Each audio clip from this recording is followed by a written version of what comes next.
लेकिन ये भी याद रखना, मौलवियों को सुनते आए हैं कि सुभान अल्लाह ते दरख्त लग जाएगा, दरख्त बिल्कुल लगता हदीस बार हक के, लेकिन अगला पहलू मौलवियों ने तेन नहीं दसिया, जे सुभान अल्लाह आखेगा दरख्त लग जाएगा, जुमा पढ़ के बाहर जाके जे नरगिस ते बरार लग दे गाने सुनेगा दरख्त पटिया भी जाना ही। ये भी याद रखी, मत भुला रवी के बड़े मेरे दरख्त लग गए ने जन्नत तो मेरे वास्ते जंगल लग गया, नहीं नाल पुटिया भी जाता ही। ये मुल्ला ने नहीं दसिया, मुल्ला ने सिर्फ अपनी जेब गर्म करने वास्ते तेन आखे आ गया आख सुभान अल्लाह ते जन्नत दे दरख्त लग गया बर हक के, लेकिन उस ते कायम रवेगा तो उहदे साए थले बवेगा, नहीं तो उस वेले हुक्म होंदा है फरिश्तियां नूं फरिश्तियो पट मारो।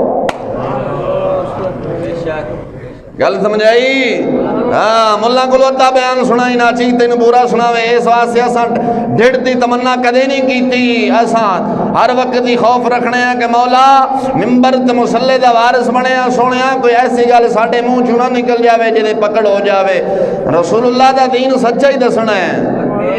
ये नहीं वेखना कि फजले रब्बी है मंगया किसी को जे भी टड्डी, ना ना ना ना ना, असा जिहदे नाल लाइए ना इन्ना कुछ देंदा है तुहाडी सोच तो भी बाहर है। आला फरमाते सन आता है उन्हें फकीरों पे कुछ रहमी ऐसा, आता है उन्हें फकीरों पे कुछ रहमी ऐसा, खुद दें और खुद कहें मौला मेरे मंगतों का भला हो, वो तो कहते रहे मांग रे मांग, मैं क्या मांगता मेरी झोली ही तंग थी।